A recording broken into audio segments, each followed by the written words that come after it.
Hi, this is Annie Grace, and I am answering readers' questions. Over the last few years, I've had just tons and tons of feedback and questions about both the medication Naltrexone and the Sinclair Method. And so I've had it from both sides. I've had readers reporting to me that they've read my book and got a lot out of it, but then they went on to talk to their doctor, and their doctors prescribed Naltrexone, and they used that. And the combination of my book and Naltrexone was what really did it for them, and it was amazing, and they had amazing results. And I probably had close to a dozen letters like this from people who, between the book and the Naltrexone, have really, really found success in what their goals are for alcohol and alcohol use in their life, which is really exciting. And then I've gotten to know a woman named Claudia Christian, and she's developed a documentary called One Little Pill, which is an amazing movie if you haven't seen it already. It's very well informed, and Claudia and I have spoken at length now about kind of Naltrexone. And then I've also gotten to know another behavioral neuroscientist, Dr. Jaffe, who has, he and I have spoken at length about it. So all the questions are coming in, and I wanted to kind of do a video on what my understanding of Naltrexone and the Sinclair Method are, and clarify things a little bit and talk about how I think it works with my work at This Naked Mind. So first of all, Naltrexone is a medication, and it's a medication to help you stop or reduce drinking. And the interesting thing about the Naltrexone is often to be taken, especially with the Sinclair Method. The Sinclair Method is a way to take Naltrexone. And the Sinclair Method dictates that you take Naltrexone an hour before you drink alcohol. So the Sinclair Method is not about not drinking. It's interesting. They call it on their website, drink yourself sober. And so what it is you take the pill an hour before you drink. And what Naltrexone does is and I want to get this right, so I'm looking at my notes, but Naltrexone is an opiate. It blocks an opiate antagonist. So it blocks the effects of opiates in the brain. And Dr. Sinclair, he developed this theory and he was heavily influenced by Pavlov, the Nobel scientist, where if you ring a bell, dogs salivate. I think we're all pretty familiar with that experiment. But basically, he said alcohol produces a similar level of reinforcement, that often you drink, and when you drink, you have such high levels of reinforcement that it was good, that it was pleasurable, that you do it again, and you develop hugely high, uncontrollable cravings that you just can't get out of. And so he said, well, what if, and he theorized that this reinforcement was because when alcohol released endorphins, those endorphins actually attached to and binded with opioid receptors in the brain. So you were actually having a very similar experience to sort of, taking opiate, frankly. And so he said, what if we interrupted that pattern with an opiate antagonist, like Naltrexone? And so what you do, with his method is you take it an hour before you drink. And here's what it does. It makes the drinking not so pleasurable. And here's what the people who have used it tell me, is that they couldn't get past day one, no matter what. Or maybe they could get 2 or 3 days under their belt. They knew they didn't want to be drinking alcohol anymore, but their cravings were so intense that they'd cave in every single time. And so they went to their doctor. Their doctor prescribed Naltrexone. And they would drink it, or they would take it an hour before they went out and have a drink. And I mean, literally, I have a selfie from somebody in Canada, and she's sitting there with a half a glass of wine, and she's walking out of the restaurant, leaving the wine on the table. She said this has not happened to her in 30 years. She cannot believe that she didn't even want to finish her glass of wine. She went on to not have anything else. So I think what's so powerful about this idea of doing it is my work. If you're familiar with it, it's all about reconditioning the unconscious mind. So reconditioning, and one of the biggest things that we have conditioning about, sure, we have a lot of conditioning from society, because society is super alcohol saturated, from our parents, from our families, from our friends. But the biggest influencer of your unconscious mind is your own experiences.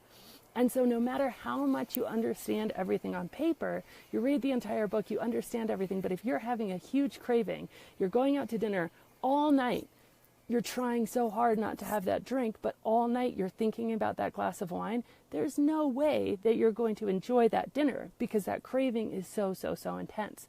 So by taking Naltrexone an hour before, how I understand it, and I've never actually taken it myself, I'm certainly not a doctor, but taking an hour before, it blocks that craving so that when you do drink, you don't feel it as intensely.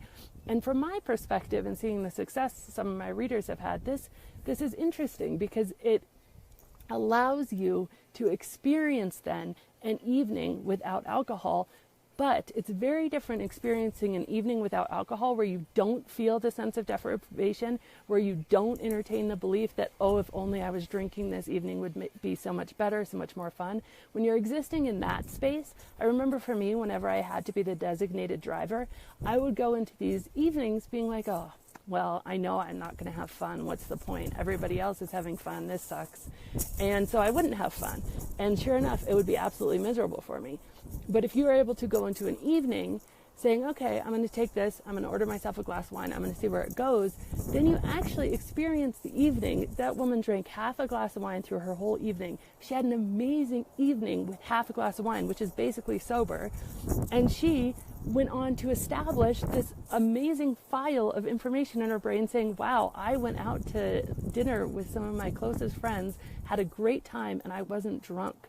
And that experience is so powerful in undoing your unconscious conditioning. It's so powerful because it's your own experience.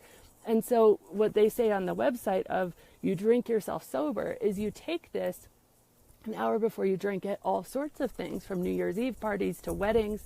And all of a sudden, because alcohol is no longer providing any of the stimulation it used to in your brain, you are able to experience these things without getting drunk.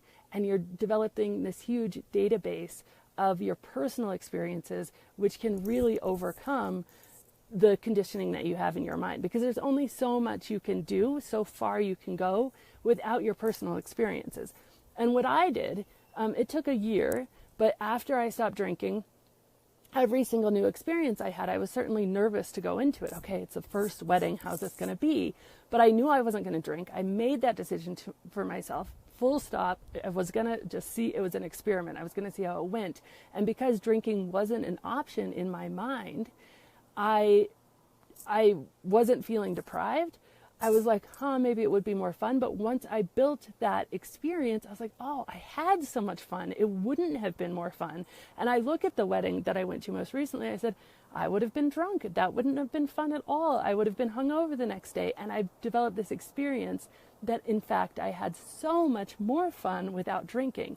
But sometimes the cravings have gotten so intense and you haven't even been able to build a day or a week, that you need a little bit of help. And I think in those instances, reaching out to your doctor, talking about naltrexone, watching the documentary, The One Little Pill, somebody posted the link, thank you, it's theonelittlepillmovie.com.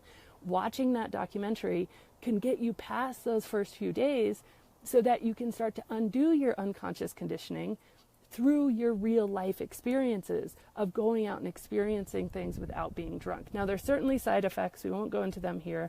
And it certainly doesn't work for everybody. But I can tell you that although I've never tried it, the feedback that I've gotten from readers who couldn't get past day one is absolutely phenomenal.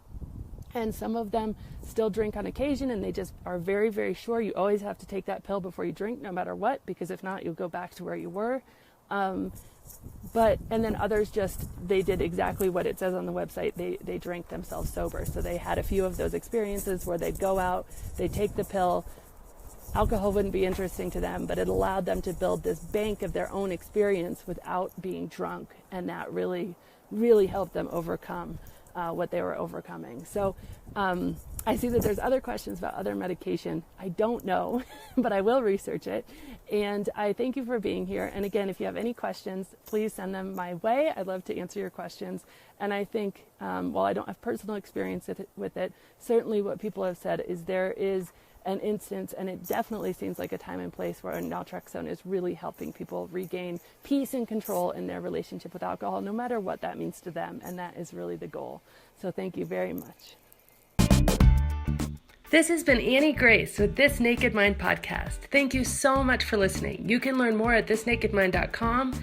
And please remember to rate, review, and subscribe, as it really helps us spread the word.